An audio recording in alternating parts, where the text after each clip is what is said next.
But the rhetoric needs to be tapped down, or you're going to see more bloodshed. I called it 2 months ago, and unfortunately, I was right. Once again, the question I have is this. Do you think the average person looks to what the administration is doing with these mass deportations and goes, I thought these were, you know, rapist decapitators that were getting apprehended. I'm only seeing a bunch of dudes that work in the fucking fields and dudes getting packed up at Home Depot for wanting to work a construction job for pennies on the fucking dollar. Where are the serial killers that you guys are apprehending?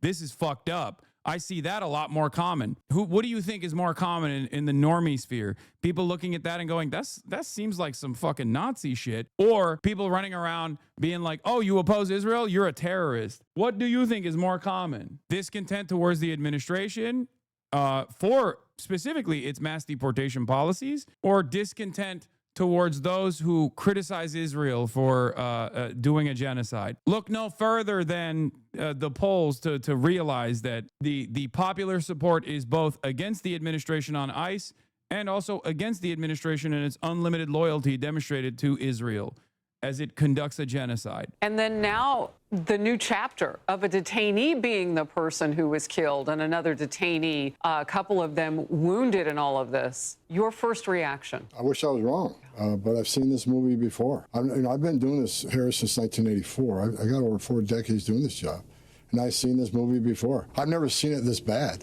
but you know, the rhetoric is what's causing all this hate, and it convinces that small percentage on the left that hate ICE to take action. When they have a congressman or someone that ran for vice president of the United States comparing ICE to Nazis, that gives some of these nuts and emboldens them to take action. And there's been 3 shootings in Texas alone. Again, they can't even speak to the humanity of those who were shot and are critically injured or killed. Because if they do, then all of a sudden it's like, well, you were chaining them. You know what I mean? It's so crazy. It's such a strange environment that we're in, where like this dude ended up shooting and killing a detained migrant.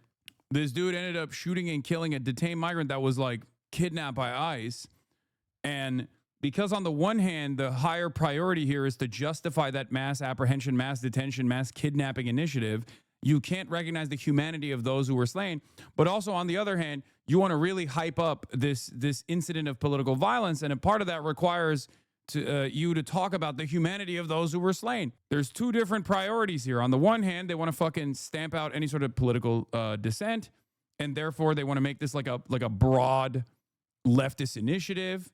But on the other hand, because the people that this dude shot and killed were detained people who deserve the violence in the eyes of the administration, right? Maybe not that degree of violence, but even if that degree of violence does take place inevitably when they're in like an El Salvador detention facility or whatnot, it's still justifiable in their eyes because like they came here illegally. What are you talking about? They're clearly obsessed someone was killed. Really? When someone is killed, you turn around and go, they're an illegal alien. We are so sad that this illegal alien that we detained and basically put in chains was murdered. It feels like that's a bit of a conflict there, no? Those numbers, are they higher than what we thought? Like, where are we in the numbers of people that you are looking for right now? Well, look, last time I looked, we're at about 600. I agree with the czar. This won't end well at all. Once the left gains power, the right will be the one shooting for not agreeing with the way since things are handled. Not good for anyone, to be honest. I like that we are just avoiding talking about the current existing system of violence that's taking place. We're fantasizing about hypothetical violence that might come in the aftermath of like left seizing power somehow and then dramatically restructuring American society in this left vision. And then there will be right-wing violence that takes place. The mind of a centrist is incredible to me, okay? Dog, the majority of times it's still the right, whether they're in power or out of power, whether the victim is a right-wing figure or not, the majority of times it's still the right doing the violence.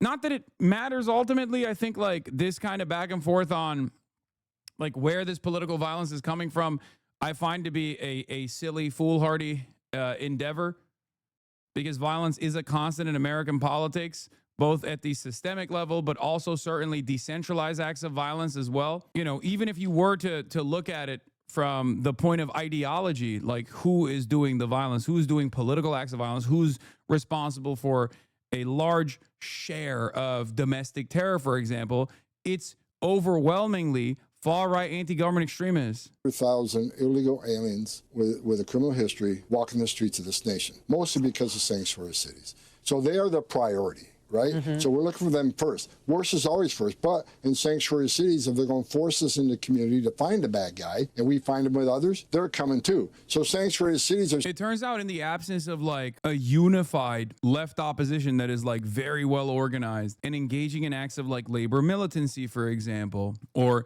even engaging in acts of violence as like the KPD did during the Nazis' rise to power, it turns out that the right-wing administration in the United States of America will just invent one. They'll invent like a left boogeyman that they must stamp out. And in the absence of any sort of counter message from the left flank party, okay, the liberals, the Democrats, they can just get away with lying. They can get away with building a villainous force, even when all evidence presents the exact opposite reality. But remember, this is, I always repeat this, and it's really important. It's actually a big part of what I talk to the New York Times about, is that right-wingers can get away with violent political rhetoric by simply pointing to the pre-existing systematic forms of discrimination that have been normalized. That's why they don't have to be like, you got to take matters into your own hands and start fighting back or anything like that. No one has to ever say that. Ben Shapiro can run around and simply present the existing form of violence, like whether it be ICE deportations or whether it be police brutality that disproportionately targets black and brown communities and underserved neighborhoods, poor communities, and say, we want more of that. And broader societal attitudes do not automatically read that as someone demanding more violence. During the Jim Crow era, for example, you could look at the unjustifiable practice of segregation, an inherently violent practice that had inherently violent outcomes. And as long as you were not demanding lynchings, or even in some instances you could demand retribution of the sort, it was not seen by broader society as someone demanding more violence. It was seen as someone that was demanding the systems to exist in the exact same way. But if you said, we have to fight back against this, then you could be presented as someone who is actually violent. You're going against the existing law. Why wouldn't you want separate but equal? I mean, equality, it's right there in the name. It's separate but equal, right? Saying, well, they're arresting non-criminals because you forced us into the neighborhood to find that guy. And when we find them many times with others, we're not going to turn our back. We're not going to force the law that Congress enacted. We're not going to uphold the oath we took. If you want less collateral arrests, then let us in the damn jail. We're safe for the agent, it's safe for the alien, and it's safe for the community. But they won't do it. Look, we were always careful with the Nazi comparisons here in Germany for a reason, because there are levels to oppression and right-wing ideology, but the shit going down in the U.S. literally goes by the Nazi handbook. Not only the rhetoric, but the whole ideological skeleton. And this Horst Wessel shit with Kirk proves the point again. ICE literally behaves like the SA. Oh, for sure. And like, remember, just as the Nazis did, they obviously exist within the confines of reason when they're expanding on the permission structure of violence. They're not going to immediately be like, every liberal that says you should be nice to gay people are my op. They're not going to immediately, the Nazis never went around being like, we're evil and we love doing evil, and that's why we want to apprehend all socialists and all communists and all Jews because they're nice. They don't present it. They didn't present it like that. They went through a process of steady dehumanizing and really escalating the tensions, claiming that these guys were actually responsible for so much terror, so much bloodshed, that the communists were an extremist force that was causing so much terror in the hearts and minds of the public, and they must be excised with state violence, right? They presented it ahead of time. They presented it as like the reasonable position. People have such a funny black and white understanding of like fascism and how it develops and how the out groups are presented and how the in group is presented, because we have like, I guess the hindsight bias here. Like we assume that the Nazis were just like, hello, we are the bad guys. We love doing bad shit. All of our opponents, they are the good guys. They love doing good shit. But because we are the bad guys, we are going to do bad things to them. That's not how that works. That's never how it's worked. There has never been a system of violence that was enforced and defended by those in positions of power while simultaneously recognizing that they're bad. Of course. Throughout my career, I buried Border Patrol agents. I buried ICE agents. I've handed too many folded flags to spouses and children of those that died in line of duty. For God's sake, let's sit down and talk. But you can't keep attacking these men and women. They're patriots. Okay, for God's sake, I'm turning into Tom Homan. For God's sake, stop mass deportations. Stop mass apprehensions. It is unjustifiable. It is evil. It is violent. Please stop it. We say it all the time. Nobody listens. Please stop it. Please. It's just like, oh, why don't we just debate it? It's like, what can we debate? Nobody's listening. It's not like there isn't mass discontent against this sort of stuff. There is. You know what I mean? It's like there are polls conducted on this, okay? This was Trump's most popular policy, okay? And once implemented, very quickly, especially in areas where it was implemented by force, people didn't like it. Even people who voted for Trump didn't like it. Why? Because it was built on a mountain of lies. The notion that like undocumented migrants were responsible for a large share of crimes on U.S. soil was a lie. It was the actual opposite of reality. And the extra silly notion that when these undocumented migrants were doing crimes, that they would not get apprehended and subsequently deported in the previous woke administration was such a fucking laughable lie that I'm shocked that people even entertain that, even for a brief moment. Like, what an insane thing. All the cops, all the ICE agents, all the people, all the judges under the Biden administration were like, oh my God, are you a Guatemalan migrant? Well, we caught you red-handed. You decapitated children, but we simply can't do anything about it. You're free to go and decapitate more children. Like, that's an insane fucking narrative. And in the absence of no pushback from the left flank, in the absence of no pushback from the Democrats ever on these silly ass fucking narratives, of course, the administration came to power and was like, there's the serious thing happening. There's the serious thing happening. Guatemalans are mass decapitating children. We have to fucking deport all these serious criminals that were previously left undeported by the woke Brandon administration. Okay. And then people very quickly realized that was not the case. Why are you deporting a gay Venezuelan barber? Why are you deporting a guy who's just working construction, who's a fucking union member? Those guys didn't do shit. I thought this was the violent rapist decapitators that were being deported. Turns out none of these motherfuckers have done that. None of these motherfuckers have done that. So when people realize that that's just a lie, they get resentful. They get angry. They go, oh, okay, well, I was duped. It's a very hard thing for a lot of people to come to terms with, by the way, right? There's this attitude of sunk costs, or there's this cult-like attitude almost where you just cannot come to terms with the fact that you were duped. Nobody wants to feel stupid. Nobody wants to feel silly. Nobody wants to feel like they were made a fool of the administration. So some people do double down on it. But many others, once they actually see the policies of deportation in their neighborhoods, they very quickly grow distaste for said policies. They very quickly realize this wasn't what I thought it was going to look like. And when that happens, they turn around and they say, fuck ICE. I don't want this to happen. This is ridiculous. They experience buyer's remorse. And when they experience buyer's remorse, they go out and they protest.